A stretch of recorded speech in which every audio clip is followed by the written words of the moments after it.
What's up, guys? Welcome to another episode of Life is Cooler with AC. I am your host, Alex Cunningham. I tried to slow down because my wife said that I talked too fast in the intro, so I hope that was slow enough for you. Today, a good friend of mine, Cole Rosselli. How you doing, buddy? I'm doing good, man. How are you? Doing well. Excited about this podcast because we have so much stuff to talk about that, I'm excited to dive into it. Yeah. How's the life in that other country you're living in? Big old Texas. Yeah, it's rough. It's weird because everybody was like, oh, it's gonna be just like Indiana. It's gonna be like the Midwest. Everybody's gonna be so friendly, and it's like that's not it at all. It's so different. Have you ever been to Texas? No, I have my grandmother's from Texas, but I've never been. You look like you're from Texas. Well, yeah, she's from San Antonio. Oh, okay. But, yeah. Yeah, but, no, it's different. I've been told I sound like I'm from Texas, which that was when I was in California. So I don't know how the hell that is, but. Yeah, well, that's what's so funny is so many people come over here from California and, you can always tell the California people. But it's weird because I thought everybody here was going to sound like you, kind of just laid back, but it's like, no, people here just talk really fast and aggressively and just kind of call you a piece of shit all the time. So I'm like, maybe that's Southern hospitality. Maybe we were wrong the whole time. Yeah. I wanted to ask you, because I think we lived in LA the same time. We just didn't know it. Oh, okay. Yeah. What time were you out there or what year? I was there from January of 2018. I wasn't there long, but I came back in August or September. Okay. Yeah, we were there. So you were out there then, weren't you? Yep. Yeah, I was living in Burbank. Okay. Yeah, where'd you live? So I was in downtown. My buddy had a real good job there. Mm-hmm. So he had an apartment downtown, and I lived with him and his girlfriend, and so I just split and was just roughing it on an air mattress behind the couch. Yeah, well, hey, that's honestly probably better than what we had. The room that I'm in right now, it was bigger than our apartment, and we were paying $2,000 a month for it. It was 300 square foot, and it's like we would cook in our living room, we slept in our living room, and we shit behind a door in our living room. It was so bad. Yeah, it was like you're in a prison cell. Yeah, exactly.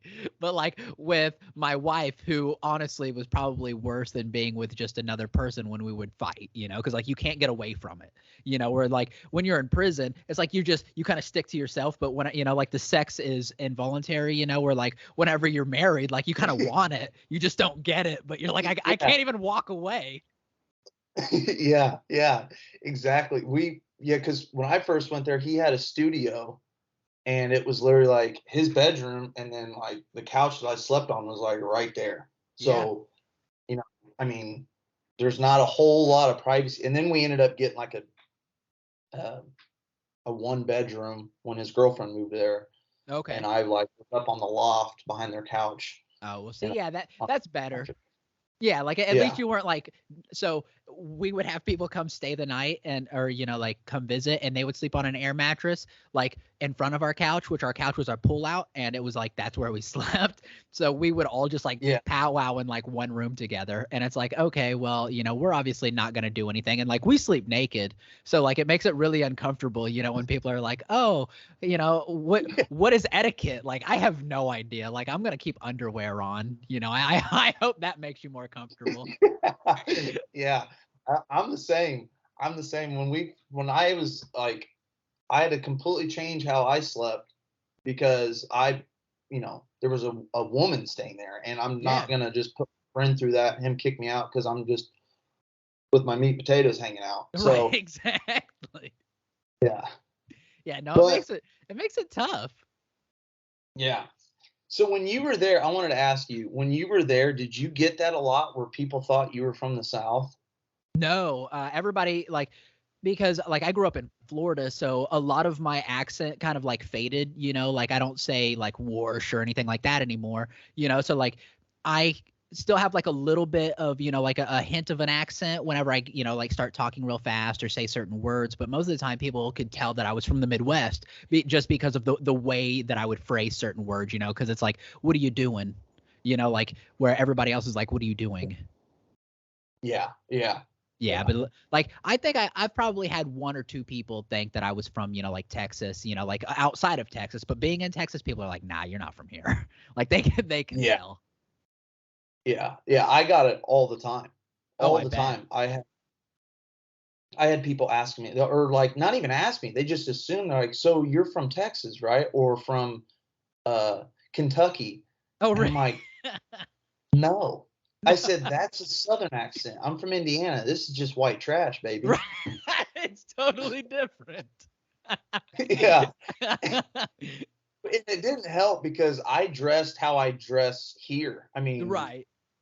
Levi's or Wranglers with cowboy boots and a Team Realtree hat on or something. Uh-huh. And like I remember the funniest was I was in an acting class and this like Callie girl, I mean Callie, came in and sat like right next to me, and she's like chomping her gum and everything, and I'm kind of just leaned back with my foot hiked up, and she goes, I like your boots, like very condescending. Yeah. And I was like, oh, thank you. And she goes, wait, where are you from? Are you from like Kentucky or something like that? I said, no, I'm from Indiana.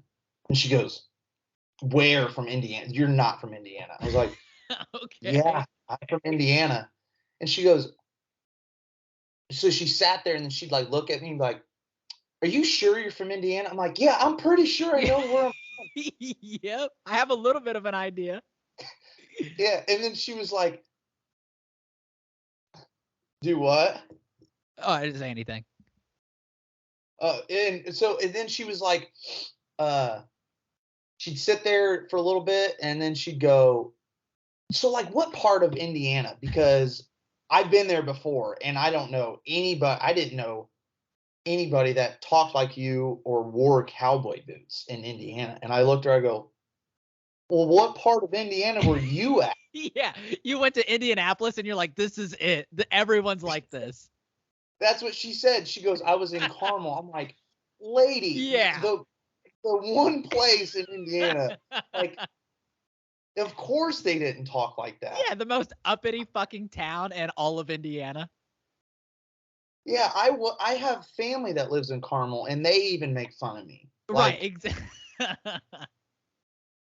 Yeah, no, people they just assume, and like it pissed me off because all the time when I was out there, like I used to work at Home Depot, and I would get there at like 4:35 in the morning, and I would work, through the morning shift, and I'd wear a jacket, a flannel, whatever, and people would be like, "Aren't you from Indiana?" And I was like, "Yeah." They're like, "Doesn't it snow there?" I'm like, "Yeah." And they're like, so why are you cold? Like, motherfucker, if it's 40 degrees, I don't care where you're from. That's cold. Like, your core temperature will still fall the same way. It doesn't matter if you're from Alaska, whatever. It's still cold. yeah, yeah. That reminds me, like when I first got to LA, my buddy that's from here. He's been living there for a while, and it was his birthday, and so we went out to dinner to like a pretty high end place, Uh-huh. and I come walking in, dude. They thought that I was like from the rodeo, like they thought literally like the rodeo was in town because I walked in how I dress. I had a Team Realtree hat on backwards, jeans, and just a plain T-shirt and cowboy boots, and people were staring at me like, "Who is this character?" Right. And I was meeting all of his friends that he works with, and so we're all ordering food, and we order our steaks and everything. And of course, I say medium rare, and my friend goes, I want mine. What do you say? Well done. Which I was like, yuck. I mean, I don't know if you eat it like that, but that's disgusting. But all of his friends look down like, well done, Matt. Aren't you from Indiana? And I go, what the fuck does that have to do Yeah. with where you guys think that we just go out and just take a chunk out of the cow while it's alive? Like, what the Yep. hell is that? Where he's Yeah. from? I know, and that's what's so weird. Like I've noticed, like or California people, no matter what it is, like they associate everything that you do with where you're from, because none of them are from there anyway. So they're just like, nah, this is because you were born in, fucking name a state, name a town. It's like, okay, that has nothing to do with anything. Yeah, exactly. It's just a weird, yeah. I mean, it's kind of like, oh, you're from San Francisco, you must suck dick. Like I'm just gonna start doing that to be like, yeah, you definitely gay. Like that's got to be how it is, right? I know how you like your meat still attached. Like, come on now.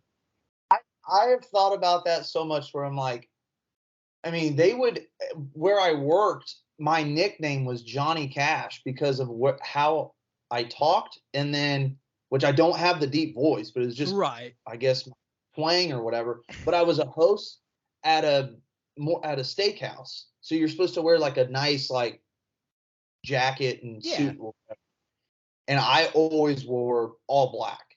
Oh, okay, yeah. So they called me Johnny Cash, but they'd come up and be like, "So Cole, like, how is it in Indiana? Like, explain it to me." And then another friend moved out there, and he talks like kind of a little bit more urban. Oh, okay.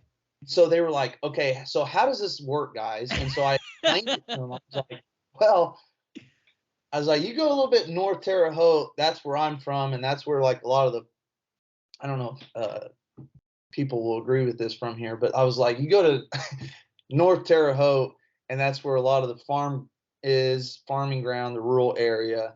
And then you go a little bit more in of North Terre Haute or center Terre Haute.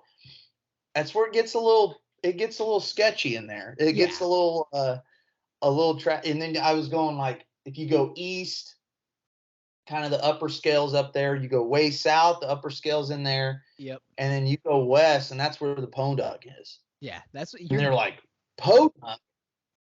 Yeah, I was like, you're gonna get stuck by a needle if you go that direction. Yeah. And I was like, grew up in the same area, but he just hung out with different crowds than I did, but like we always knew each other, and so he just had different. Well, that's what I always say about Terre Haute is because it's so weird because like there are literally different sections, like 4 different sections, right? Like you've got your north side that is then split to the east and the west, and the south side, east and west. And it's like there literally are like half of each section that is maybe livable. And like the rest of it, you're just like, I don't know. Like maybe my car will be here when I wake up in the morning. Maybe I won't be. Like who the fuck knows? Yeah. Like we just pray for the best. Exactly. We'll figure it out. Yeah, whatever happens, we'll be like, all right, this is what's happening today. So we just had that show together, and I'm drinking eggnog. I've been wanting to tell you because this is dude, you're in the spirit. Yeah, is that a moose cup? Yeah. Yeah. So like this, I'm drinking some spiced eggnog with some Irish whiskey. So we are. Yeah. It's Christmas, okay? Right now, when people are listening, it is Christmas week. So I am fucking in the spirit. All right, shitter's full. Oh yeah. Well, I knew that you drink on the show, so I treated myself to some classic. Okay. Yeah. See, I was gonna ask, but I was like, I kind of pushed it off because it was just at noon when we started. So I was like, I don't want him to know that I'm drinking like right at noon. But like, good. I'm glad that you're drinking with me. Oh, I wouldn't have judged at all. Even if we started at 8:30, I'd be like, maybe it's been a rough weekend. I mean, I'm not gonna. I'll admit I've been there plenty of times. Oh yeah, and I've been at kids' birthday parties where it's 10:30 and they're like, "You're starting already?" It's like, yeah, yeah. None of these kids are mine. Yeah, exactly. Well, so I want to talk about that show that we did, because that show that we did for building homes for the veterans was such a big thing for me, and I'm sure it was for you too. I feel like being from Indiana, and I can use this because I'm from Indiana, so fuck all the people in California. But being from Indiana, we're very like small town, you know what I mean? So like building the community is very important, at least to me, and being a part of that show was just such a cool opportunity. And have you been? Was that your biggest show? Yes. Yeah, that was top right there. Yeah, that was nuts. That was an awesome show. Yeah, no, it was awesome until you went on, and I was like, this motherfucker is about to destroy me. I was like, my wife's family, they all said, man, we were nervous when Cole was on there because he was doing so good. And I was like, yeah, you're not the only one who was nervous. Dude, you crushed it. You crushed it. Everyone did awesome. Yeah, no, it was such a good show. And like, I honestly still think about like just the feeling of that, like the crowd and like hearing, it was like, generally when you're doing shows, you hear laughter and stuff, but it was just this like loud like rumble, like you couldn't hear laughter at all. It was just noise. Yeah, and it was just, I mean, yeah, I wasn't used to hearing, I mean, with that many people. I think they said 680. They oversold. Yeah, so I heard, which nothing was official because they don't know, but I heard that it ended up being just at 1,000 people. What? Yeah, like it was a ton of people. So we had, what was it? I think there were like 60 tables or something like that with 10 people, 12 people. And so all the tables were taken. Then they had to do 3 rows of seats in the back and then rows up the side. And then they made standing room. So like, you're talking about a shit ton of people. Yeah. It was incredible. That noise of, I mean, yeah, that was a weird thing to look into that many people. And just to hear the, the clapping and the noise and all that. It was, the adrenaline was pumping for sure. Oh, I bet. I mean, it was for me, like, but I didn't have time for adrenaline because I was too much like, what the fuck am I gonna do? I was like, Cole is literally like has them in the palm of his hand right now. And if I go up here and like my first joke falls flat, they're gonna be like, nah, bring that dude back up. So I was like, I got to address the fact that like this is oversold. I was like, I just got to get in and like start fucking hammering into like what's happening in front of us rather than doing jokes right off the top. Yeah. Just be in the moment, dude. Exactly. I mean, you crushed it, man. It was awesome. We crushed it. It was so much fun. And have you driven by and seen those homes yet? No, actually, because my aunt is on that like committee or whatever, and she asked me to be there when they were opening them up. Right. And I didn't know. She told me the date. I don't pay attention to dates, times, nothing. And she told me the date, and I was like, I didn't even tell. I was like, yeah, I'll be there. And then she texted me. It's like, hey, be there at 1:45 tomorrow. I'm like, I gotta work. I can't go. So I'm pretty sure she wasn't too happy with me, or no one else was, but because I couldn't go. Yeah, and I told them I'd be there, but I haven't been by, but I do want to see. I heard it's pretty cool. Yeah, that's my brother tagged me on the video where they were like breaking ground on it, and I think like the mayor Duke Bennett was there, and like just I'm trying to think. Your aunt might have been there in the video, but it was just a bunch of people, like getting the work kicked off, and like it's so cool because knowing that we were part of doing that, helping raise the money and stuff, it's such a cool feeling, like actually feel like I'm giving back to my home. Yeah, my thing was it was like we were a part of something that was like helping out the community, and then us being able, like, I don't know if anyone else like really thought of this way, but we were the first. They just opened that convention center, and our group was the first comedians to break it in for a comedy show. Yep, and sell it out.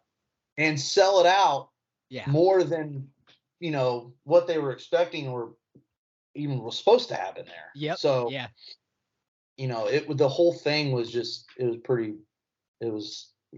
was awesome night. Yeah, very surreal. That's so like you said, your aunt was on that, and so whenever they reached out to me and was like, hey, like this is what we're doing, whatever, can you help us with it? And I was like, yeah, of course. And they told me that you were already on it, and I was like, man, this is already gonna be so fucking good. Like it's like the purpose behind it, the comedians on it, and I was like, Terre Haute is gonna eat this shit up, and they absolutely did. And like I was so like Terre Haute, like I just said, Terre Haute can go all kinds of different ways. You never know how it's gonna go. But Terre Haute showed up that day, and I was so pumped for it. They did, yeah. I will say, when they first asked me, I completely underestimated of what this whole thing was. I'm gonna be honest. I didn't know. Absolutely. Like they said, it's good. You know, when my aunt asked me to do it, I was like, yeah, I'll do it. And then she was like telling me what it was for and what was going on. I was like, okay. And then she said, like, about a month later or so, she goes, it's going to be at the convention center. I was like, whew, okay. Yeah. At the convention center. And I was like, I hope they're not just going to have me on this. Like, yep. That is, I don't know who they think I am, but I can't do this by myself. If it's at the convention center, because I've been asked to do things like, what was it? Oh, one of my aunts asked me to do something for have you ever heard of the Rotary Club? Yeah. So, okay. If anyone listens to this and they're going to be in it, I hope they don't take offense to this, but I got asked to do this, like, dinner, the Rotary Club or whatever. Uh-huh. And so I was like, yeah, that's fine. I'll do it. Dude, I showed up, and this was when I've been doing stand-up for about a year or so, maybe 2. Uh-huh. And so my, like, 20 minutes was okay. But it was what it was about. I mean, I got right off the bat into stand-up, I was pretty nasty. I mean, I didn't give a shit. And not to say that I'm clean now, but, you know, some of the words and the stuff that I talked about, you know. So anyways, I walk into this Rotary Club. Dude, the youngest person there was in their early 60s. Yes, those are the worst. I'm not kidding, dude. I looked around and I'm like, hey, everyone's got walkers and canes, and one person's in a wheelchair. What am I doing here? Yeah. How am I going to relate to these people? Yeah. I'm like, I looked at my aunt, like, hey, is there more people coming? She goes, no, this. I go, you're the youngest person here. And she's like, is that a problem? Like, have you heard my stand-up before? And then I get in the room and she goes, I'm like looking around, I'm like, where's the stage at? She goes, I go, where's the microphone? She goes, oh, there's no microphone. Oh, shit. I'm like, so there's people with hearing aids and I don't have a microphone. You just gotta scream at them. I gotta belt it out, baby. Dude, oh my, I couldn't eat. Like, I was so nervous. And it was in that moment where, like, I'm going over my notes, and she's like, Cole, are you okay? I'm like, yeah, I'm fine. But I started getting in my head, like, talking to myself, just do it. Just do it. Just do your act. Just got to. Just do it like you do any other time. So I went up there and I even said, I was like, you guys have to bear with me because, like, I had some, like, impressions in there. So it's hard to do, like, certain impressions without a microphone and do it loud when the character's not loud. Uh-huh. And it went great. Like, there was a couple times, dude, it was awesome. It went so good. Yeah. So good. Except there was times when I was doing stuff to where, like, I looked in the crowd and you could see, like, them putting their hearing aid, trying to hear me. Turning the dial up. Yeah, but but it, dude, it was awesome. It was so much fun. Dang, see, like, those are the good ones, because, like, we've done several shows, because my wife and I, we put shows on together, and you just never know what you're gonna get, because we go to, like, random places, you know, like all throughout Texas, and, you know, like, just wherever. And we've done wineries that, you know, like, we thought wine, you know, like, it's kind of, you know, like, it's fancy, you know, you get young people who are like, oh, I'm into wine. And no, they're all in their fucking 60s and 70s. And it's like, so I'm up here talking about how, you know, like, I don't have a dick. Those are the big ones. I got the little one. I got that little pee-pee. And they're like, nah, not for me, dog. And I'm just like, yeah, like, I'm as uncomfortable as you are right now, but, you know, I have 20 minutes. So we're going to push through it. Yeah, we're just going to plow through this, and then I'm getting the fuck out of here. Yep, and I hope I get paid. Yeah, those are the those are the worst nights. So like hearing that went good is such a relief, because like we did a show and like I was headlining, I was doing half an hour, and at 5 minutes before show starts, the owners were like, "Hey, so there's kids here," and we're like, "Yeah, we see that. Like, when are they leaving?" They're like, "Yeah, they're not going to. So let's turn it to PG-13." And I was like, "Oh, okay." So I'm trying to do jokes about, you know, like my mom hanging herself and, you know, like all of these things. And I'm like, how do you turn that into PG-13? Like, so I'm just like trying to like push you into the direction of, you know, of my joke, but like not say anything. And I'm like, I was showing the frustration and like, yeah, we're going to cut that joke out. And like that got good reaction, but like I didn't get to do any of my jokes. So it was just so uncomfortable. Yeah. Well, that's the thing, though. Why wouldn't they tell you that before? Just like come up and be like, hey, you're going to have to switch this to PG-13. Hey, this isn't Netflix where you can just switch to another, like, to the kid channel. Yeah, like, exactly. It doesn't work that. I've been working on this for 6 months. What are you talking about? Yeah, so I'm just going to completely. So now I just went from 30 to 3 minutes because you want to switch it. Yeah, literally, like my host, because he was going to do 15, and he came up to me, and he's a black guy, and we were in like a kind of a rural area, you know, in Texas. So he was like the only black person there. And he was like, I literally was going to do like 15 minutes on, you know, like having sex, doing drugs, and, you know, like just kind of stuff, you know. And he's like, I don't know what I'm going to do now. Yeah. And I was like, your best. That's all you're going to do. Just your best. And he's like, I'm literally going to do 3 minutes and call the next person up. And I was like, I got it, buddy. Like, you are fine. Like, I know the struggle.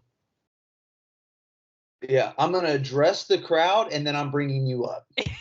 Yep. And that is it. And I'm like, you know what? That's all we can do is our best. Like I've got a video floating around on YouTube or something where it's like, I do this one joke about how like women are like lawnmowers. You got to choke them to turn them on. And this little girl is probably like, I don't know, 6, 7 years old. And is just like clapping for me. And you can see it in the video. And I'm like, please God, don't clap for that. Yeah. Yeah. Like it's so uncomfortable. That's rough. Yeah. And I think when I did that one, like you can hear somebody scream in the background, like, you know, like, woo. And I'm like, dang, she likes being choked, you know. But it's like, because when people react, you keep digging, you know. But it's like you can't dig too much because, you know, like there literally was like a whole fucking playground of children. So it was so uncomfortable. Oh, dude, that is one of my worst fears right there. And that was the thing about like when I got asked to do this is I thought it was going to be like that situation, like the Rotary Club or something. Or it was going to be like a dinner or something like that. Yeah. But then when they said the convention center, I was like, well, you guys are going to have to get some more people. You can't just have me. Like I'm not. Yeah. I don't put in the work like I should to be able to just do this by myself. Right. So then they said, my aunt messaged me, is like, have you, your friend Alex Cunningham's on. I was like, oh, awesome. And then that's all I heard was just me and you for a while. And then I think it was you messaged me and told me that Patrick and Anthony, and then later on Emma got put on. So I was like, oh, this is going to be solid. This is going to be fun then. Yep. Yeah. And then so just like timing wise and everything, because we had Lisa Wood there and she was originally going to do comedy, but then she wanted to do music too. But like just because of the time and everything. So we were like, what would you prefer to do? And she's like, I really want to just play music.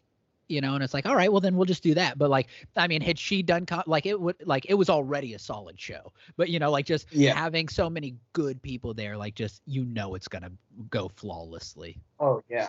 Yeah. And I actually just worked with those guys Friday, and Thursday. Oh yeah. Lisa was there. and yeah, she did good. Everyone did great, but yeah, Lisa at the show, man, she can sing. I know, yeah, and she did the national anthem, and I was just like, it was like, honestly, it could not have gone any better. Like, I was so pumped that she got to do that, and like she did it so well, and like I feel like that's one of those things that like people you have to prepare for. You're not just gonna be like, nah, I got this, and she was, and she's like, yeah, I can do it. And like did it so well, and I was just like, all right, Lisa, like I already respected you like as a comedian, and like I knew that you did music, like I've seen a couple things, but like I see you as a comedian. But then when she did that, I was like, oh, you're a musician too. I was like, this was fucking good. Yeah, I had never heard her sing until then. I knew that she did, but I only saw her do stand up at Tolly's. Yeah. And all that. So, but yeah, she did great. Yeah, no, and like I was super excited because like I don't know how it was on your end with that show, but do you know Tracy Malooly? I probably do, dude. I'm terrible with names, so that's all right. I know the Malulis, but okay, I don't yeah. So she's the one who reached out to me and originally and was like, hey, so we have this idea, like we want to do a comedy show to raise money, this and that, and I was like, yeah, that's cool, like just so you know, I do live in Texas, so like I'm gonna have to do this stuff from afar, but then like I'll come in to do the show and whatever. And so she was like, okay, yeah, this is the idea, and we know nothing about comedy, like we don't know, but we do have Cole Rosselli. And I was like, okay, well, like you didn't just pick some random fucking name, like you got a good one, because I didn't realize that your aunt was part of it. So I was like, if you were just guessing, that was a good fucking guess. So they were like, can you help us put it together? Like, we don't know any other comedians, we don't know anything like this. So I'm like, yeah, absolutely. Like, let me reach out to some friends, whatever. And then she was like, yeah, so this, like, because I didn't know where it was going to be. I didn't know anything. And then so I was like reaching out to people and I was like, this is the day. This is kind of what we're looking at. And she's like, yeah, it's going to be at the convention center. Not like the convention center wasn't even open by the time I had left. So I'm like, I don't know anything about the convention center, whatever. So I was like, how many seats can we sell? And she said unlimited. And I was like, that sounds like a big number to me. Like unlimited sounds pretty wild. And so then she sends me like the ads and stuff that's like on the radio and, like on TV. And I was like, oh shit, like this is a real production. So then I was like, how many seats? And she was like, I think 700. And I was like, oh shit, okay, that's a good number. 700 is phenomenal. And then so they were like, we're almost sold out. And I was like, okay, how many have we sold? And she was like, 600. And I was like, oh, okay. So yeah. And then she's like, but I think we're only going to do like 650. And I was like, oh, that's totally fine. 650 is still a phenomenal number. And then she was like, we sold out and we kept selling. And I was like, oh, like how many? She's like, I don't know. And I was like, okay. Yeah, dude. Yeah. It was like, when they kept telling me on like, oh, we're selling out, we're expecting this much, I was just like, it was cool. But then it got to where I was like, man, I'm getting shortness of breath here. Like that's a lot of number. That's huge. When I rolled up in there and saw all those tables and stuff, because like I got there like right when they started, setting up. I think the show started at 8 or something, and I think I got there at like 4:00 because I wanted to help set up and just be part of it, so I can see all the comedians when they come in. Because she was like, can you kind of just run the comedians? And of course. And so I just wanted to help as much as I could. And like I literally had no idea what I was going to roll up into. When I got there and there were posters everywhere that said tonight's event is sold out, I was just like, okay, like this is a real thing. And they were like, we got food, we've got like a full bar, and I was like, okay, like this is a real event. This isn't something that, you pop a couple tents up and, throw some fucking lawn chairs. Yeah. That's, it was that your big, or was that, what'd you have? What was the most you had prior to that? The most I had prior to that would probably be about 120. Oh, okay. Yeah, so absolutely. Yeah, by about 10%. Or that's a big jump. Yeah, huge. Yeah, not 10 times, not 10%. I can't math. But yeah, like 10 times. Yeah, huge. Yeah. What was your biggest prior to that? Well, that's what I'm trying to think. Because I did Pauly Shore. I was gonna say you've done some cool shit. Yeah. And that was at the Terre Haute Brewery, and they sold out so much that they ended up having 2 separate shows in one night. See, that's awesome. Well, it sounded awesome to me until I did it, because talk about getting humbled. Oh, because really? that was oh, dude, it was bad. It was really bad. But I got cocky. I got so cocky that I was like, oh, I got some material that I had never done. Yeah. Like, I never tried before. And it was like 10 minutes it was 5 or 6 minutes that I'd never done, and the last 5 that I'd done. So what they did was, the first show was sold out, which I think was like, I want to say like 350 or 400. Oh, wow. I can't remember. That's a great show. Yeah. And so I walk in. When I get there, there's a line out front of the brewery. And I was just like, okay, this is going to be cool. And I get there, and they're like checking tickets or whatever. And Neil from Mad Hatters and John, they were like, hey, you're going to go up and just bring Pauly's opener on. We don't have time for like an MC or anything. So you're going to open cold and then bring him on. I was like, okay, that's cool. Yeah. So they bring me on, and right off the bat, the stage lights won't work. Oh, shit. And the microphone. So I'm like standing there, and I'm like going like smack. I'm like, guys, seriously? And so it finally comes on. And the only light is they got a backlight shining on the crowd, but there's no stage on me. Shit. So they can't even see me. You're just a silhouette. Yeah. The guys, and I got people in front of me going, we can't see you. I'm like, hey, I can't just flip the lights on, guys. Tell them. Yeah, I don't even have a microphone, buddy. What do you want me to do about it? Yeah. I said that. There was a guy in front. He goes, we can't see. I go, you guys just have to bear with me here, because there's nothing I can do about it. Like, they're trying back.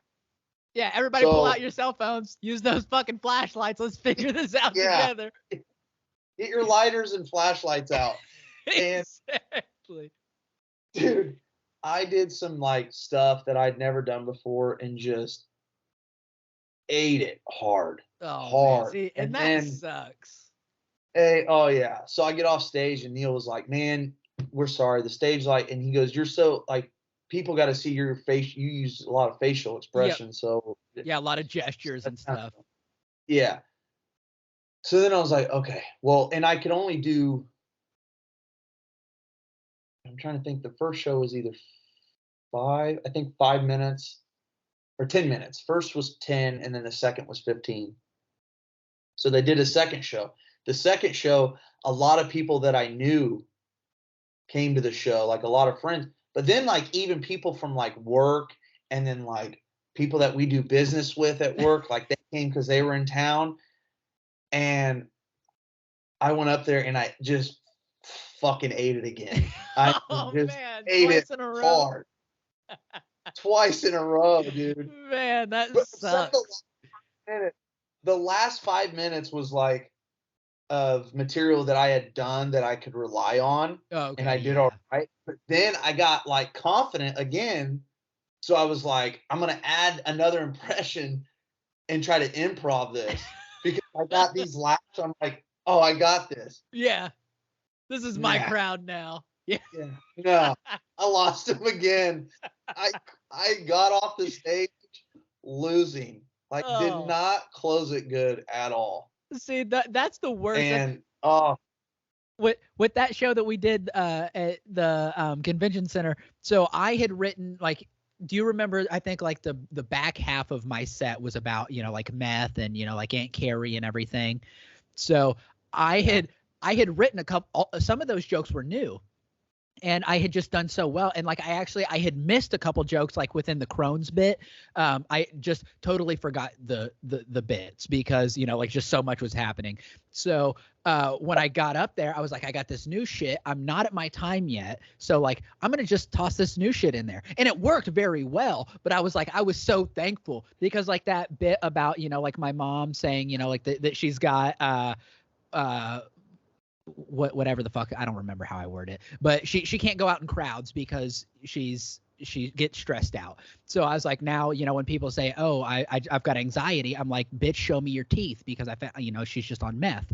So all of that I had written like the night before, like literally, like I was falling asleep and like, oh shit, that's kind of funny, let me write that down. And then like the bits about like where all meth addicts live in the basement, and like I started doing that, like all of that I had, like, it was ideas in my head, but I had never written it before. So I was like, fuck it, what's the worst that can happen? But it was one of those times where it went, yeah, oh, I know. Yeah, and like to end on that, so I was so thankful that it went well. Yeah. You never know what direction. I mean, oh yeah, that's the thing is about like stand up is like you could have. I was just explaining this to somebody the other day. You could crush in front of 600 and some people, and then go in and the next day or whenever and do it in front of 20. Yep. And just eat dick. I mean, just yes. not do it. It's just a humbling. Like you think you got it down, like you think you got it figured out, and then it's like, dude, we're gonna put you in check again. So exactly. like, don't get. Yeah. Which literally happened to me. Like what you just said literally happened to me. I headlined that show. I came back to Texas and I did this little like cigar lounge, and we had like 15, 20 people in there. Everybody was, again, it's a cigar lounge, so they're all old, you know, retired people smoking cigars. And it was like this, it was like being in a hallway, because like if I put my arm, and I'm, you know, like 5'3", if I put my arms out, I could fucking palm both walls. It was so narrow, but it was long. Oh, yeah. So, and they were like, we have sound equipment, and they plugged us into a guitar amp with fucking distortion and everything. So it was so weird. But then I was headlining that, doing the same material that I just did, you know, in Terre Haute, and literally half an hour, not a single laugh, not a single one, except for my own, because I laughed at the fact that I was like, I just want you guys to know that I just did this in front of like 1,000 people, and they loved it. So it's a you problem. I think it's a you problem. And like, and that made me laugh, but they were like, nah, you're not funny. And I was like, all right, yeah, you're probably right. Yeah, I'm gonna go cry myself to sleep after this. Thanks to you guys. So. I'm gonna go talk to my parents. They're dead. So when I kill myself, it's your fault. Exactly. But yeah, no, you never know the direction. And like I've seen a lot of stuff here recently about, you know, people talking about like it's never the crowd, it's always you. And it's like, fuck that. Like sometimes it's the crowd. Yeah, dude, I've heard, you know, big comedians even talk about that. Like there's times where it's just the crowd. I mean, if anyone wants proof that it's just the crowd, go watch Bill Burr's bit in Philadelphia. Was it Philly? Yeah, his Philly rant when he went on for 15 minutes just destroying the crowd off the top of his head because they were literally booing every other comedian. So he came out there and just lit them on fire. Yeah. And actually won the crowd back from doing that. Yeah. But see, but that's what's so hard though, because you have to be good to win the crowd back. So then again, is it you or is it the crowd? And that's why it's always like, what came first, the chicken or the egg? It's such a fucking like it's always a good debate. Yeah. Well, it happened to me this week. I mean, I did Thursday and Friday, and I just, man, it was rough. It was rough for me. Yeah, I don't know. Which, dude, I'm gonna be honest. I love doing stand-up and everything, but I just lately have not been putting in the time and work that it deserves to be put into. Yeah. Like you are doing, and Patrick and Anthony and Levi, like you guys are always grinding it out, doing what you're supposed to. And I just haven't. And there's no excuse, just being lazy, really. And and it came back and bit me in the ass for it because, and hopefully I get the fire in my ass to start really grinding it out like I used to. But lately sure. I've been, which this isn't a good excuse, but it's been deer season. So I've been out in the woods more than I've been doing anything at all lately. Well, Again, you're talking to the hillbilly from Indiana, so. But like that's what's hard, right? Because like, and you said it's weird that you said that you didn't do well, because I literally, whenever I got back to Indiana after leaving LA and was doing comedy, I reached out to Embroidery Express and was like, I'm trying to get this merch made, whatever. I'm a comedian, and your cousin was like, oh, well, I know a comedian. It's my cousin. And so I met Paige, and she told me about you, and I had never heard of you because I wasn't from the area, And then whenever I saw you for the first time was, I think, just a couple months later, and you fucking killed it. And I was like, okay, like, first of all, why have I not heard of this guy? Second of all, why have I not seen him until now? And he comes in so fucking hot. So every time that I see you, like, months go by, but you're never not good. And I'm just like, does he just fucking practice in his closet? Like, how does he stay so sharp? I don't know about that, man. That was it. That was at Tolly's open mic. Shout out Tolly's Barn Grill. That I was going to bring that up because, you reached out to me and you were doing a show, weren't you? Putting together like a little family friendly show. At Green Acres, the ice cream spot. Yep. Yeah. I couldn't go, but I ended up running into Levi that night because he was on that. He said it went really well. It was really fun. Yeah, it was super fun for what it was, I think that was the first show that I ever put on. And I was like, what, a year and a half in, maybe a year. I don't remember, but somewhere right there. So like, I didn't have any again, when you start out, it's so easy to make dick jokes and, like, talk about shit that, like, you're not supposed to talk about. You have to age a little bit to start telling, like the other stuff, like your Lieutenant Dan joke is so fucking good that, like, you can't do that new, right? Like, that's not something that you come up with your first year in. Like, and if you did, fuck yourself for it. But like, because I could not. No, I didn't. Okay. I will say, because that is a true story. Right. My buddy going into that house is a true story. Uh-huh. And we were freshmen in college. So when I started doing stand-up, I was like, I got to tell that story. Oh, absolutely. But then I was like, what the hell? How am I going to turn that into like a joke? And I was actually telling the story.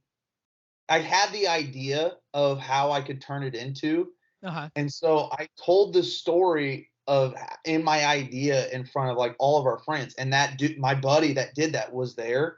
Uh-huh. And I told the joke that way, and they were dying. And I was like, oh, maybe I have something there. Yeah. But I don't want it to act like I came up that with like just off the whim. That's a true story. So yeah, but like that's the best jokes, right? Like all of my jokes are based in reality. Like some are exaggerated, but none of them are fictitious. Like I didn't just like come up with an idea like, oh yeah, whenever I was on the basketball team and played for fucking Harlem however you say their name, like Globetrotters, like that doesn't make sense. You're going to be like, nah, probably not. But whenever I say, like, yeah, whenever my mom was doing meth, or, like whenever my wife is, like doing it, like that's believable because it comes from a real place. You just exaggerate it. Just like I'm sure that your friend doesn't sound like fucking Forrest Gump every time you drink, but it's funny. Yeah. It adds to the story, and it makes for a good conversation, which is what, in my opinion, real good stand-up is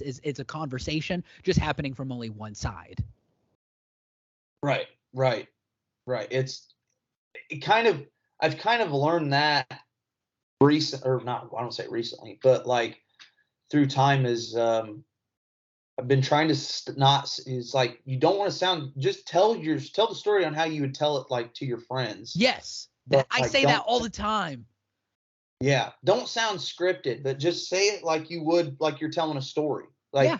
And that's where it came from, to where that's why I really don't even, like, if I come up with something, I'll have it in my head and I may like jot the idea, what I have down, but not write it out, because if I write it out, I'll say it how I wrote, it'll be scripted. So I will have the idea and then just go up and try it. That way it comes more like with the emotions, like That's of how funny. I actually feel.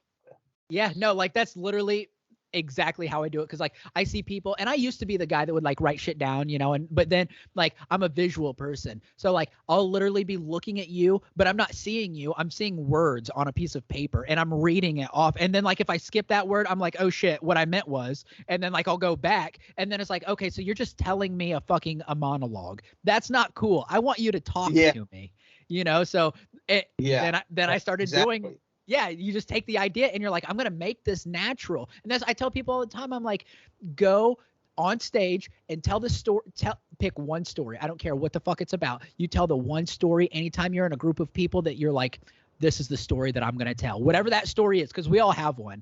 Tell that story on stage. And then that is how you make comedy. That is how you make people laugh. Right. Yeah, exactly. Exactly. So how,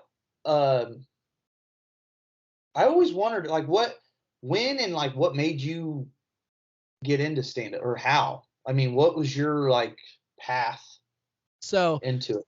I was always a musician, right? Never a good one. I always played music and was like, I'm going to be famous. I'm going to be a rock star. You know, that's why I've got rock stars all over my wall.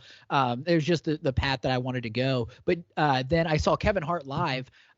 Actually, let's backtrack. I saw Nickelback live, front row, and I love Nickelback. Everybody who disses Nickelback obviously doesn't know real music. Okay. Yeah. So I'm with you. Yeah, I love Nickelback. So I saw Nickelback live, front row, and I was like, man, this is what I want to do. Like Chad Kroeger like threw beer on me and stuff, and I was like, I want to throw beer on young boys. So I was like, this is what's gonna happen for me. And so then I realized I was never dedicated. I never put in the time. And then I saw Kevin Hart live and I was like, wait a minute. I felt the same way as I did seeing Nickelback, but like with only one man and one microphone. So I was like, I was class clown. I was always funny. I'm always witty. Like this makes sense. So then do you know Tim Wells? Yeah. Yeah. Okay. So Tim Wells was doing a benefit show right there on Wabash. It used to be Tater and Joe's. I don't know what it is now. I think tequila and tacos or something. And so they were doing a benefit show for one of his brothers, like in his fraternity. They're like actual physical brother. And he needed like open heart surgery or something. So he was putting together a comedy show. And one of the guys that I worked at at Marco's Pizza there in Terre Haute, he was like, hey, my roommate is a comedian looking to put together a show of comedians. You've mentioned you might want to do this. You want me to hook you up? So I was like, yeah, absolutely. So he hooked me up with Tim, and Tim was like, you got 3 minutes. You're going to start the show off. So I went and I wrote and I wrote and I wrote, and then I trashed it all. And like the day before, I was like, I'm writing something totally different. And then I went up there and did it. And I was like, this is fucking it. Like, I love doing this. Like, that's what I always wanted to do. And I could do it without having to practice a fucking guitar in my bedroom, you know, for hours on end. Yeah. I got you. That's cool. Yeah. And it was just from then on, you knew exactly what you wanted to do, huh?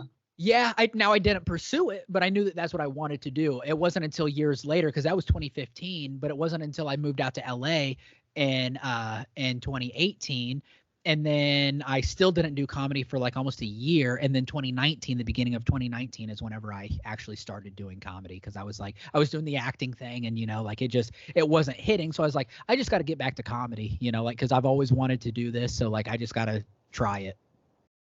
Oh, so you were pursuing acting originally? Yes. Yep.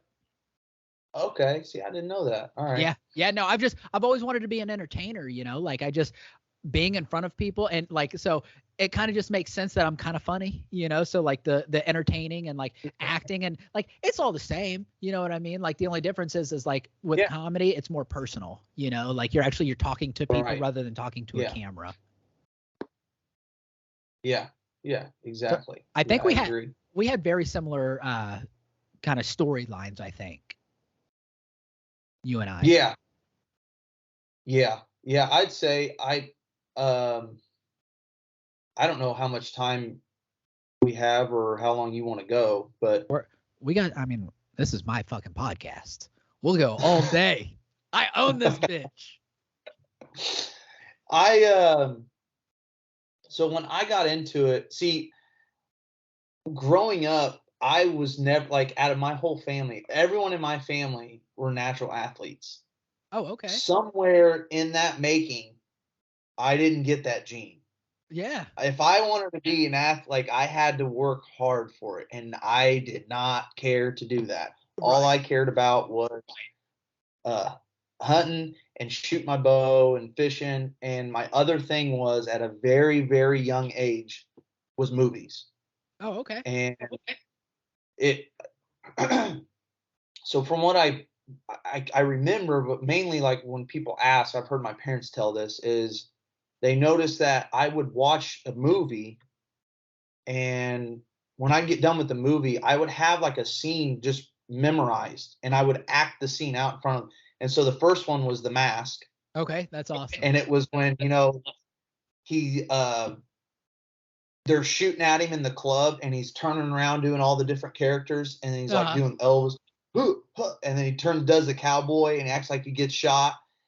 That was the first one that I ever did in front of my family, and they're like, "What the hell?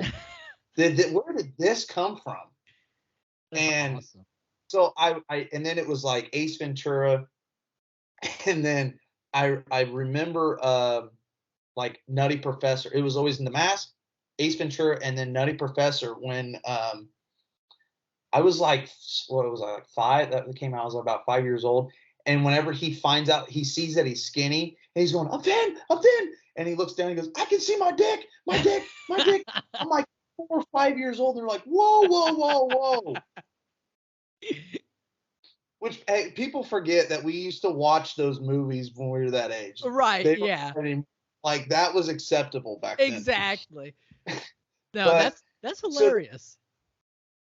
And then it got to where the classic story of parents constantly like, hey, get up here and show everyone that you can do this, you can do that. And it got to, on family Christmases, on holidays, family parties and stuff like that. So at a young age, I was always getting pulled up to do impressions.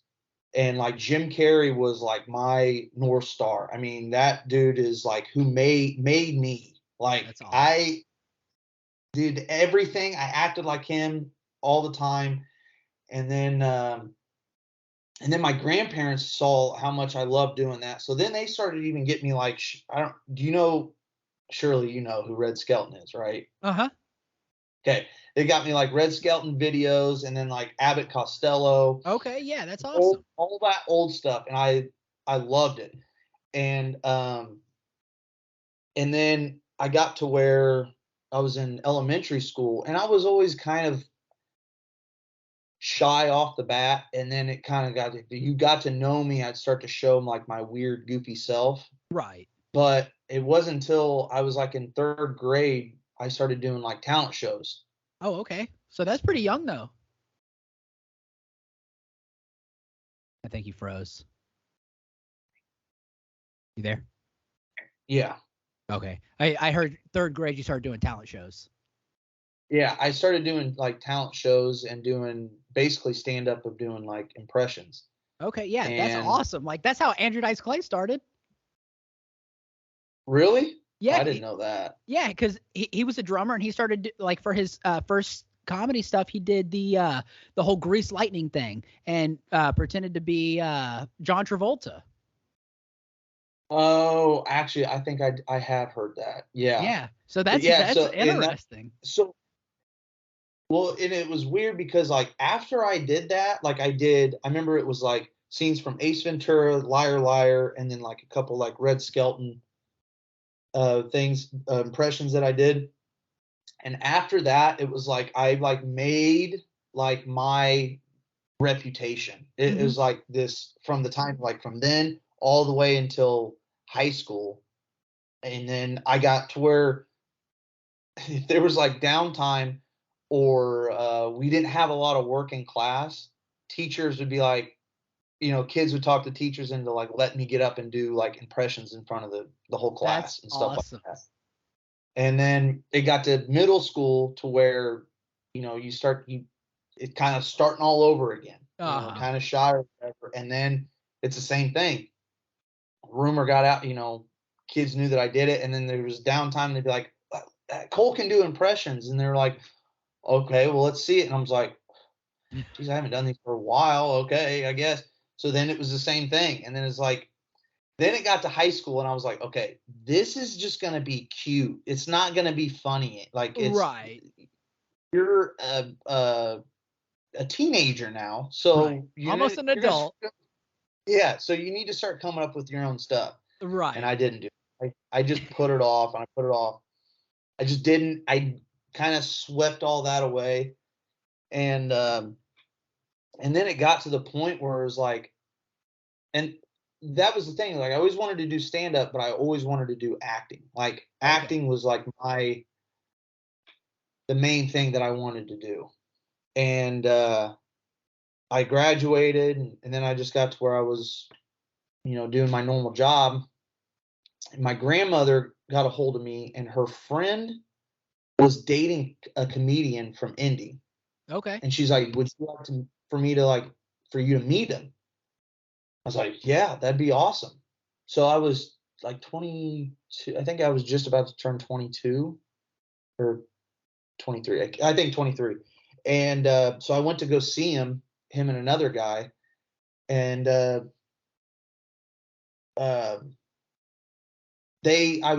told them the same story. Mm-hmm. I told them what I've always wanted to do. And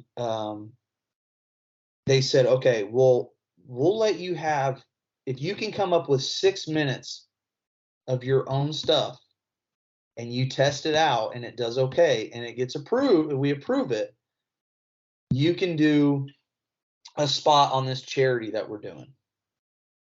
And so I was like, okay. So Jeremy and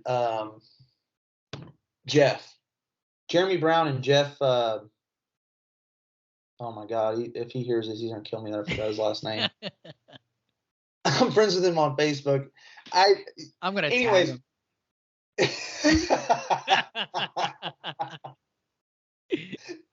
He's good. So he tells me this book, which I'm sure you've heard of it. Judy Carter's the Common Writing Bible. Yep. So he tells me about that book. That like helped tremendously. Yeah. Oh, absolutely. It's a great book. Yeah. Well, I got the new one, and I haven't. I've got the new version, the new Comedy Bible. Yeah, I've got it, but I've like went to like the 6th page. It takes me a while to read books, so. Yeah, there's not a lot of pictures in this one. Yeah, there's not a lot of pictures and pop-ups and stuff, so it takes me a while to get through it. But so that helps, and so I came up with this bit about my girlfriend, my fiance now. God love her, because I've like just revolved a lot of jokes around her, and she just takes it. I mean, right on the chin. And so I did it, and I sent them a video, and they were like, okay. And then Jeremy said, hey, I want to see you live. We're doing a writing workshop in, God, I can't remember this town. This is seriously has to be the smallest town in Indiana. Oh, okay. And Toad Hop? Toad Hop? Probably smaller. It's way down south. I mean, like way down south of Indiana. And it was supposed to be at this like event place where they kind of like a restaurant, but they do a lot of music and stuff like that. Well, like a pipe busted and flooded the whole place. So they're like, hey, we're not doing it there now. So we got to go to this church. I'm like, oh, we're doing a comedy writing workshop in a church. Who's doing this? What kind of people are going to this? Because like my first bit was, not like, it was so off. It was not good, but it was nasty. Yeah. And so I went there. I told them the joke, and they're like, "Oh, it's okay." We're literally in the basement of a church, and we're there all day. So whoever's at the workshop, you got to. We were there all day. We wrote all Saturday, and then that night they had other comedians, even from I think Ohio, Oh wow. Kentucky. That's where I met Neil Snyder. Oh, okay. Yeah, that's awesome. And these guys all got to do stand up, and they're like, okay, we're gonna bring up the comedians that have been working on in the writing workshop all day. And so I went up, and like I said, that's how Neil reached out to me. Yeah. And then it was just from then on. So you kind of, it's been really kind of like a domino effect from the start. You just kind of like, once you started, it's just kind of the pieces are falling into place very easily, and not easily, like it takes effort, but like if there's a spot, it's working out. Right. Yeah. That's awesome. Yeah, it was. And and I went to LA, and that's the thing, is like, when I was there, I concentrated more on acting and improv, which I probably loved improv more than doing stand up and acting. Oh, really? Yeah, I went to the Groundlings, and I was going through all the classes. So did you ever do that when you were there, the Groundlings? No. So you started off on like certain class, and I had done Second City before, but you start off in like at the lowest class, and then you build your way up, and then the next step is you have to audition for the next class. Gotcha. And that was my next step. And unfortunately, some things happened, so I ended up having to come back, so I wasn't able to do it. And I was doing these acting classes that were so damn expensive. Oh, so absolutely. I wish I wouldn't have done that. I had fun, but I should have just waited. Like, when I got there, I was like, okay, I'm here. Get your ass to work. Yep. And I kick myself all the time because I just didn't end up getting on stage because I was concentrating so much more on that.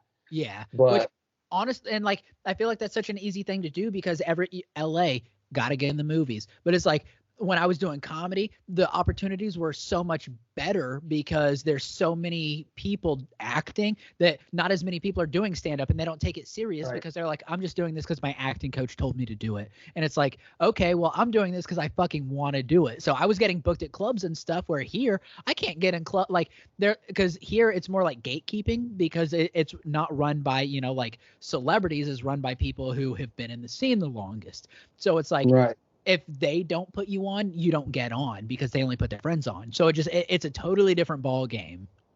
Yeah. That was the thing about improv that was kind of surprising when I was there, is, and they taught you this in acting too, but like, when you go into improv and acting, like, their first objective is you have to be comfortable with being uncomfortable. Oh, absolutely. Like, it's not comfortable, but you have to just deal with it so that you think clearly. Yeah. And so they break you in right off the bat. I mean, they like make you do some weird shit that's embarrassing. You got to tell why you're here. And that was the thing that was like, I always thought, I was like, okay, if I'm in improv, it's probably like people that are going to be actors or stand-up comedians. That's why they're here. Yeah. No, like, it was surprising on how it was like, oh, I just wanted a hobby, or I'm wanting to get into this, or I always wanted to try to get out of my comfort zone and do this. And really was hardly any stand-up comedians in there. Yeah. But maybe one. I think there was one other dude that was like, I just want to help me. I figured it'd help me get on with using my head on stage. And yeah, absolutely. Yeah, to think in the moment. Yeah. Dude, there was this one dude. He basically said that his mother made him, like, his mother made him, like, he was living in her basement and made him like find something to do. So she made him go to improv. And when he was explaining, you could tell he did not want to be there. And every time, like, he he had to go up in front of people and do stuff. He was so deadpan because he did not want to be there. Want to be there. That I laughed. So I laughed. I thought he was one of the funniest people that I've ever seen. Because it was just natural. It was just that, like, but he also gave no effort. They were like, okay, act like you're. I'll give an example. Act like you're cooking in the kitchen. He goes, okay, I got a pan and I'm washing it. And she's like, no, you're not supposed to tell us what you're doing. He's just narrating everything. Dude, yeah. And that shit made me laugh so hard because I'm like, he does not want to be here right now. Not at all. That is hilarious. No, you meet some characters out there, and like whenever I was in my acting class, I did the scene, and it was from The Graduate with Dustin Hoffman. Have you seen that one? Yeah. Okay, yeah. So there's a scene where like he's being cornered by whoever the lady is, I don't remember now. But so she's like trying to sleep with him, and he rocks back like a whole glass of whiskey. So I took a glass I took a bottle of Johnny Black, and I poured a fucking heavy glass of whiskey, and I slammed it back. And I hesitated because it choked me. And I was like, just like being natural. And my acting coach stood up and fucking started clapping. And he was like, "Dad is acting." And I was like, "Nah, dog, I can't breathe." And he was like, "Was that real whiskey?" And I was like, "Yes, it was." He was like, "Now that is acting." Yeah, yeah. Now he's like, "That is dedication." And I was like, "All right." And he was the voice for Danny Phantom. I was like, if Danny Phantom is telling me that I know what I'm doing, all right. I don't need this shit anymore. I'm a professional. Yeah, yeah. That's awesome. Oh my God, I bet that was so funny. Oh, to them, yeah, it was horrible to me. Oh yeah, you probably felt like you were dying, but yeah, they were like, "Can you drive home?" And I was like, "Yeah, I'm fine." They're like, "Really? Like, someone can take you home?" And I was like, "Nah, I'll be fine. Like, this isn't my first rodeo. I'm from Indiana." Dude, I'm literally going home and putting down 5 more of these. Right. Exactly. Yeah. I'll probably drink this bottle on the ride home. I don't know. We'll see what. It's LA. Yeah. YOLO. Yeah. But no, it's so fun. You just never know what the fuck's gonna happen in an acting class. Like, I'm glad I don't do it anymore. Like, I would want to get back into one, but like LA acting classes are so much different than like anywhere else. So like, I don't think I'd want to do LA acting classes anymore. They're just too. I don't even want to say aggressive. They're just too like. There's like a stigma, like they think that they're better than what they really are. You know what I mean? Like the people that have been there for a while are just like, we're the best, and we don't need this, so we're just gonna fuck around. And it's like, all right, good. I'm glad that I'm your fucking partner this week, and you didn't do any of the work. Yeah, yeah, dude. I don't know when I did. When I went to my first day of acting class, I didn't know that you could audit, like you could go and sit in to see if you wanted to do this. Yeah, I didn't know that. So I went ahead, like my first thing is I just found this school, reviewed it, did all this stuff, and I just paid. And I went in, and this girl sitting next to me, and she's like, are you here? Like, have you come to this class all the time? I'm like, no, this is my first day. She goes, I'm auditing. I go, what's that? What do you mean? What do you mean you're auditing? Are you from the IRS? Like, what are you talking about? They behind on their taxes? What's up? Yeah. She's like, no, I'm just sitting in to see if I want to do it. And I'm like, what? Yeah. You can do that? And they don't tell you that shit. Yeah. And she's like, what? This is your first day? You've never been there? I go, no. She goes, geez, you're ballsy. I'm like, oh, what did I get myself into? And the first day was, I'm trying to think what they called it. Where they taught you on how to cry on command. Oh, okay, yeah.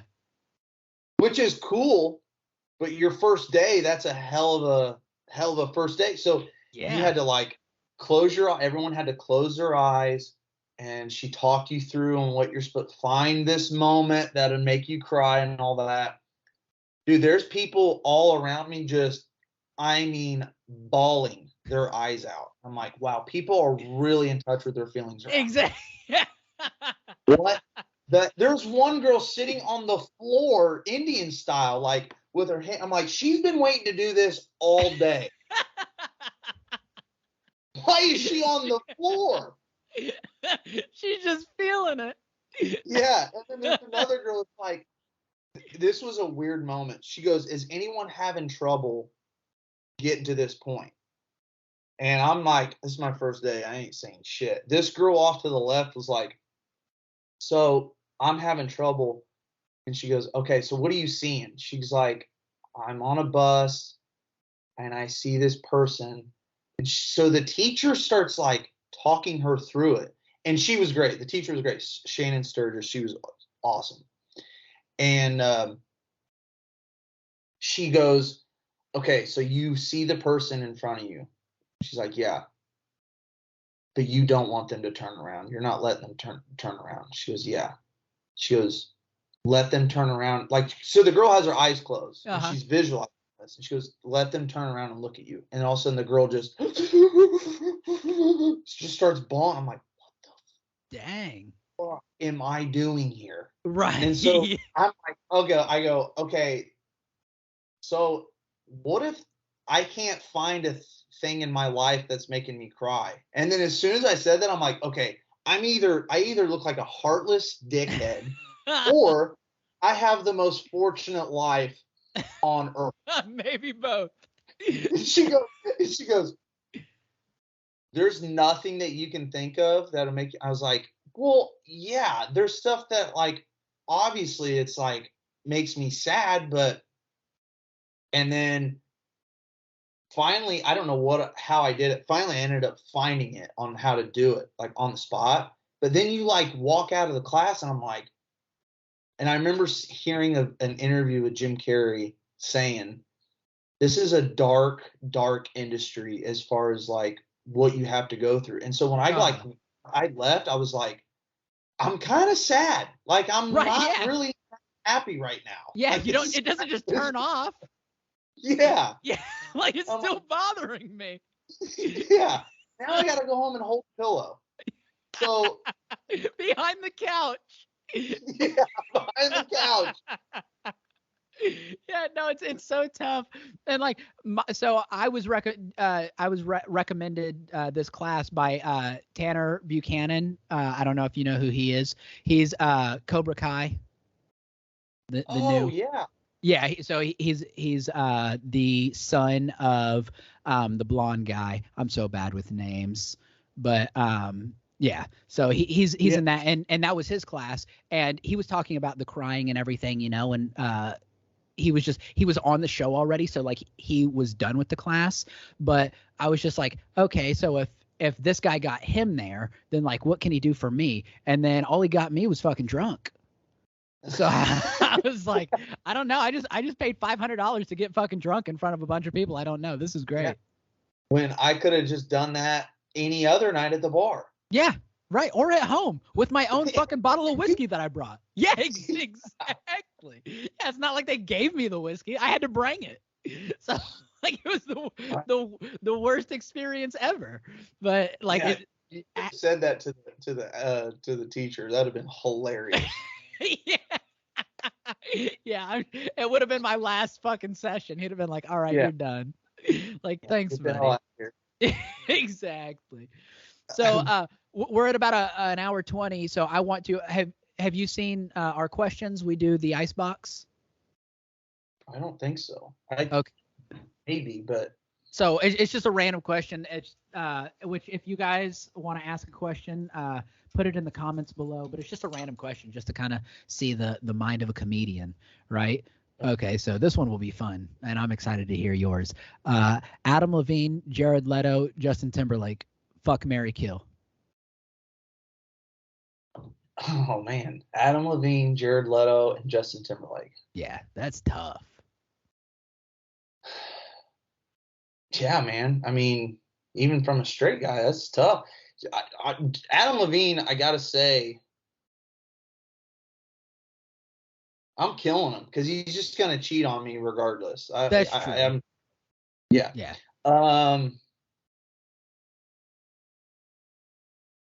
probably marry Justin Timberlake, and I'm going for Jared Leto, I guess. I'm nailing Leto.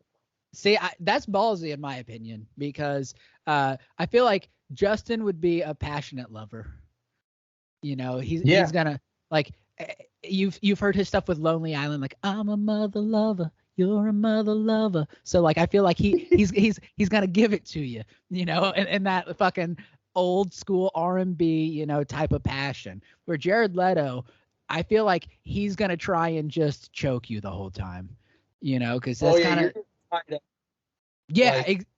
Or you can get the shit beat out of you. Right, exactly. Like he's going to be the Joker that he played, like this fucking crazy dude, but like also Fight Club at the same time. So you're just gonna get the shit beat out of you, and he's gonna come. You're not going to. So it's just gonna be a bloody mess for you. Where Adam Levine, I mean, he's got the moves like Jagger, so I don't know. That's tough. Yeah, man, that was a tough one. Damn. Yeah. I think I'm still sticking to it because I think Timberlake, I'd say he's loyal, but man, with all that talent, he'd be fun to be, you know, with for the rest of your life, I guess. Yeah, but imagine having all that talent inside of you. Like that's where it starts to get sticky. Yeah, but maybe it's like a superhero origin story. Yeah, you know, I don't. Yeah. So, you know, you don't, and I mean, like Leto he's talented, you know, but is he talented enough to, you know, like have him fucking cream pie you? I don't know. I don't think so. Yeah, I think he's no Justin Timberlake. He's talented, but Yeah, and he's literally in 30 seconds to Mars. You know, so 30 seconds. I mean, if I'm gonna get fucked by, you know, one of these guys, I want it to at least be enjoyable. Like, come on now. Fucking figure it out, Jared Leto. Yeah, that's fair point. Fair point. He said, all right, I'm going to go hunting right now. I got to feel a little bit more manly after trying to figure out who's going to fuck me. So, but man, I really appreciate you being on here. I knew it was going to be a good time. I didn't want to have any time restraints because, like, I'm going to have you on here again because, like, it's just too much fun. We've got too much shit to talk about. It's been too long.